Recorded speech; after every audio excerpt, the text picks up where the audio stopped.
জনগণ মনে করে টেম্পারিং করে জামায়াতের জোটকে হারানো হয়েছে। নির্বাচন সমাপ্তির সুন্দর হয়নি। অপশক্তির কাছে মাথা নত নয়, যেখানে আঘাত সেখানেই প্রতিরোধ। জামায়াত আমির। আমাদের চ্যানেলটি সাবস্ক্রাইব করে পাশেই থাকুন। এখন জানাবো বিস্তারিত প্রতিবেদনটি। জামায়াতে ইসলামীর সেক্রেটারি জেনারেল মিয়া গোলাম পরোয়ার বলেছেন, অভ্যুত্থান পরবর্তী নতুন বাংলাদেশ বিনির্মাণে নির্বাচন ছিল একটি জরুরি বিষয়। অন্তর্বর্তীকালীন সরকারের আন্তরিক সহযোগিতা ও দেশপ্রেমিক সেনাবাহিনী সহ আইনশৃঙ্খলা বাহিনীর সহযোগিতায় গত 12 ফেব্রুয়ারির নির্বাচন অনুষ্ঠিত হয়ে গেল। আমাদের দল আসন কম পেলেও ভোটের পার্সেন্টেজ আলহামদুলিল্লাহ অনেক এগিয়েছে।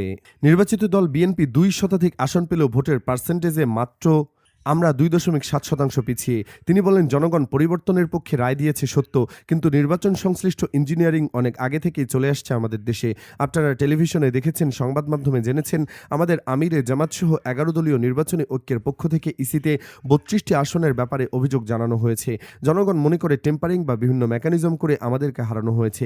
পাশাপাশি নির্বাচনের পরের রাতেই গেজেট প্রকাশ করে জনগণের সে ধারণাকে আরও গভীর করে তুলেছে। তাই নির্বাচনের এই ফলাফল আমাদের হতাশ হওয়ার কিছু নেই। রোববার 15 ফেব্রুয়ারি খুলনা জেলার ফুলতলায় আইডিয়াল স্কুল অ্যান্ড কলেজ চত্বরে উপজেলা জামায়াত আয়োজিত নির্বাচনোত্তর কর্মী সমাবেশে প্রধান অতিথির বক্তব্যে তিনি এসব কথা বলেন। মিয়া গোলাম পরোয়ার বলেন, আমাদের দেশের একটা বাজে কালচারাল হলো নির্বাচনের পরে যারা পরাজিত হয় তাদের ওপর জুলুম নির্যাতন করা। ভেবেছিলাম অভ্যুত্থান পরবর্তী সময় এই কালচার থেকে বেরিয়ে আসবে সবাই, কিন্তু আমরা দেখলাম সারা দেশে আমাদের কর্মী সমর্থকদের উপর হামলা, বাড়িঘরে আগুন দেওয়ার ঘটনা ঘটেছে। বিএনপি চেয়ারম্যান তারেক রহমান এসব বিষয়ে নজর দেবেন এবং ঘটনার ইতি টানবেন, কিন্তু বিএনপির নেতাকর্মীরা এখনও থেমে যায়নি। শনিবার রাতেও মলিয়াশিতে আমাদের কর্মীর বাড়িতে আগুন দিয়েছে। ডুমুরিয়ার কিছু ঘটনা সংবাদ মাধ্যমের সামনে এসেছে। আমরা সবাইকে ধৈর্য ধারণ করতে আহ্বান জানাচ্ছি। তবে পরিস্থিতি যদি বন্ধ না হয় তাহলে জনগণকে সাথে নিয়ে আমরা রাজপথে নামতে বাধ্য হব। তাই আমার দলের নেতাকর্মীদের শান্ত ও ঐক্যবদ্ধ ধৈর্য ধারণের আহ্বান জানাই। আশা করি খুব শীঘ্রই এ সমস্যা দূর হবে ইনশাআল্লাহ। ভোট পুনর্গণনার বিষয় টেনে গোলাম পরোয়ার বলেন, যে কোনো কাজের জন্য সিস্টেম আছে। আমাদের নির্বাচনে প্রধান এজেন্ট রিটার্নিং কর্মকর্তা বরাবর দরখাস্ত দিয়েছে।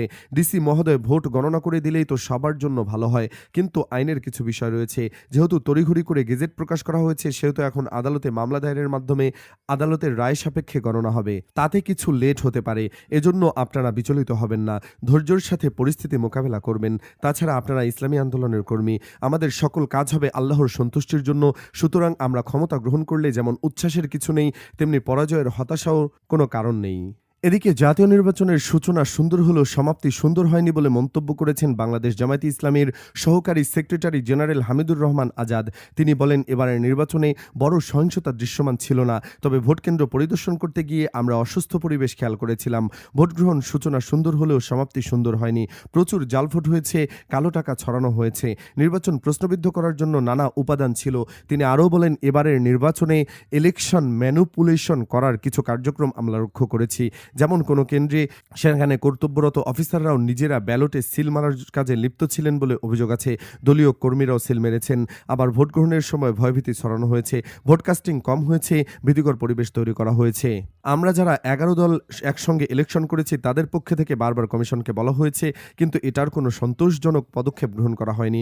ভোট গণনার ক্ষেত্রে পোলিং এজেন্টকে ফোর্স করে বের করা হয়েছে অভিযোগ করে তিনি বলেন, আবার যারা ছিলেন তাদের হুমকি ধামকি দেওয়া হয়েছে। একটা সুষ্ঠু গণনার পর যে পরিবেশ দরকার সেটা কোথাও কোথাও ব্যাহত হয়েছে। ভোট গণনার মধ্যে যদি ত্রুটি থেকে যায় ফলাফলে তার প্রভাব পড়বে, এটাই স্বাভাবিক। রেজাল্টে ঘষা মাজা, ওভাররাইটিং ছিল। ভোট গণনার এসব ত্রুটি নিয়ে আজ আমরা কথা বলছি। 32টি আসন চিহ্নিত করা হয়েছে। আপনারা তড়িঘড়ি করে গেজেট প্রকাশ করেছেন, কারণ 12 তারিখ ইলেকশন হয়েছে, 13 তারিখ রাত 11টায় গেজেট প্রকাশ হয়েছে। তাহলে একদল লোক পঞ্চগড়, টেকনাফ, কুতুবদিয়া থেকে এসে 13 তারিখে অভিযোগ দায়ের করতে পারেনি। 14 তারিখ হলে তিনি পারতেন। হামিদুর রহমান আজাদ বলেন, এরই মধ্যে আমরা 11 দলের পক্ষ থেকে গতকাল লিয়াজো কমিটির মিটিং শেষ করেছি। শীর্ষ নেতাদের সঙ্গে আলাপ করে আমরা 16 ফেব্রুয়ারি ঢাকার রাজপথে প্রতিবাদ সভা এবং বিক্ষোভ মিছিলের ঘোষণা দিয়েছি। কারণ হচ্ছে সহিংসতা বন্ধ করতে হবে। দেশে একটি পার্লামেন্ট গঠিত হয়েছে, সে পার্লামেন্টে রাজনীতির সব আলোচনার কেন্দ্রবিন্দু হোক, এটাই গণতান্ত্রিক রেওয়াজ। তিনি বলেন, জুলাই সনদ বাস্তবায়ন করতে সবাইকে ঐক্যবদ্ধ ভূমিকা পালন করতে হবে। দেশে নির্বাচনের মধ্য দিয়ে কনস্টিটিউশনাল প্রসেসে ক্ষমতার পরিবর্তন হয়। একদল ক্ষমতায় এসে দেশ পরিচালনা করে, 5 বছর পর আবার ইলেকশন হবে। এবারের নির্বাচনে জন আকাঙ্ক্ষার প্রতিফলন ঘটেনি। আমাদের নির্বাচনী ইশতেহারে বলেছি, আমরা ঐক্যবদ্ধ বাংলাদেশ চাই, আমরা সবাই মিলে দেশ গড়তে চাই, দেশকে সামনে এগিয়ে দিতে চাই। সেই চিন্তা ধ্যান ধারণা সমুন্নত রেখে আমরা সামনে এগিয়ে যেতে চাই। এর আগে বেলা 11:30টায় ত্রয়োদশ জাতীয় সংসদ নির্বাচনে 30টি আসনে ভোট জালিয়াতি, কারচুপি ও ফলাফল শিটে ঘষা মাজার অভিযোগ তুলে ভোট পুনর্গণনার দাবিতে প্রধান নির্বাচন কমিশনারের সঙ্গে দেখা করতে ইসিতে আসেন 11 দলীয় জোটের ঐক্যের নেতারা।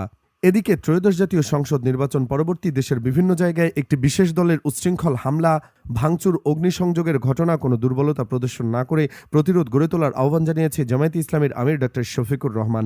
তিনি বলেন, যেখানেই এ ধরনের আঘাত আসবে, জনগণকে সঙ্গে নিয়ে মজলুমের পাশে দাঁড়িয়ে সেখানেই তীব্র প্রতিরোধ এবং প্রতিবাদ গড়ে তুলতে হবে।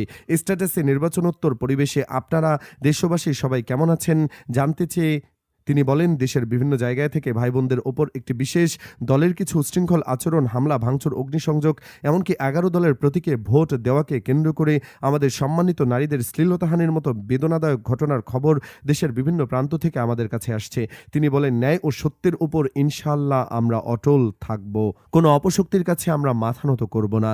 যেখানেই এই ধরনের আঘাত আসবে, জনগণকে সাথে নিয়ে মজলুমের পাশে দাঁড়িয়ে সেখানেই তীব্র প্রতিবাদ এবং প্রতিরোধ করে তোলা হবে। সাধারণ জনগণের পাশে শক্ত হয়ে দাঁড়ান। মনে রাখবেন, এটি মানবতার দাবি, মহান আল্লাহকে ভালোবাসার দাবি এবং দেশকে ভালোবাসার দাবি। এই দাবি পূরণে আমরা দৃঢ় প্রতিজ্ঞ। এ ব্যাপারে কোনো দুর্বলতা প্রদর্শনের সুযোগ নেই।